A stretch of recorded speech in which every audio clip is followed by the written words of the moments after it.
Welcome to today's Garage Devotional. I'm Pastor Ted from Connect Church in Ventura. Today we're continuing our series, Coffee Chat with Solomon, and we're going to be looking at the question, who are we listening to? Take some time today, this week, to answer that question. Who are the influencers in your life and mine? Are they imparting wisdom and new life? Or are they imparting or influencing us to take what is not ours? Or do they live a life of shortcuts and self-gratification? There are two major roads in life. One leads to eternity and fullness of joy and peace, and one leads to pain, suffering, and loss.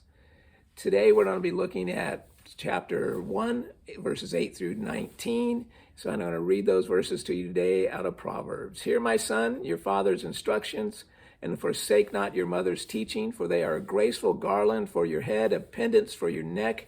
My son, if sinners entice you, do not consent. If they say, come with us, let us lie in wait for blood. Let us ambush the innocent without reason. We shall find all precious goods. We shall fill our houses with plunder. Throw in your lot among us. We will all have one purse. In other words, become like us.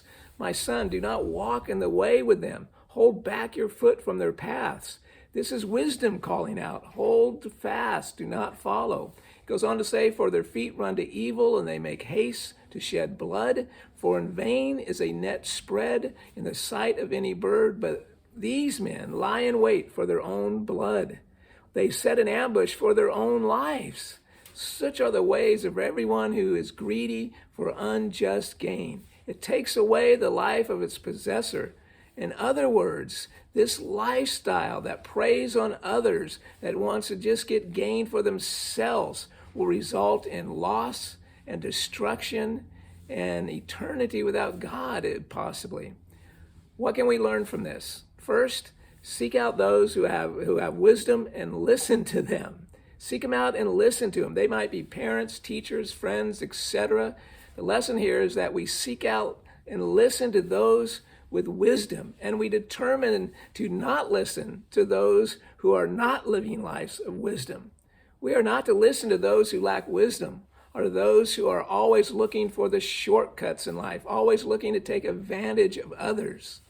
Wisdom here, first and foremost, refers to the words of Jesus. Delve into the scriptures to gain wisdom.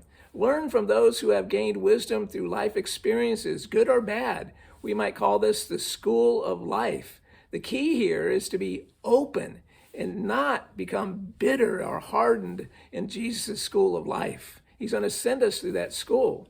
Next, do not tether your life to those whose lifestyles are those of corruption and sin.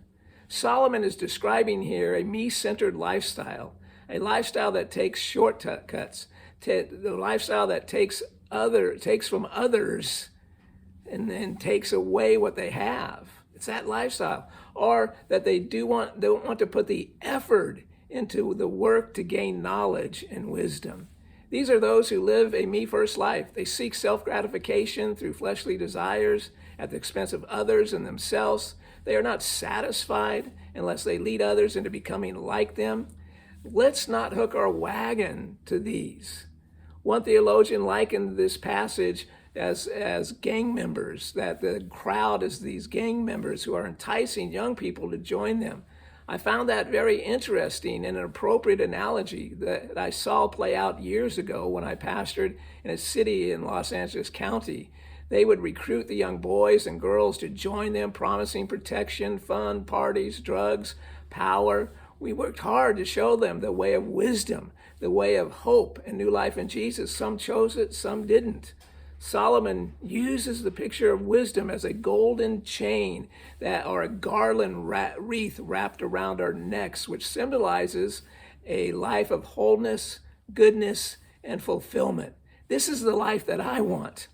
It also symbolizes the road to new life.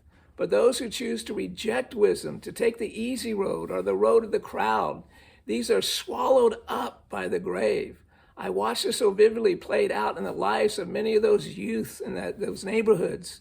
But we also saw others that chose the path less traveled, chose the path of new life, resulting in wisdom from Jesus, a wisdom that comes from Jesus' words. Living out wisdom is a choice. that we need to make every day. When we make that choice, we become influencers that will lead others to life and lead others to wisdom and grace and love while offering others that new life in Jesus. We also will find contentment in our own lives if we follow the path of wisdom. Let's keep on that path this week. We'll talk to you next week. Lord bless you.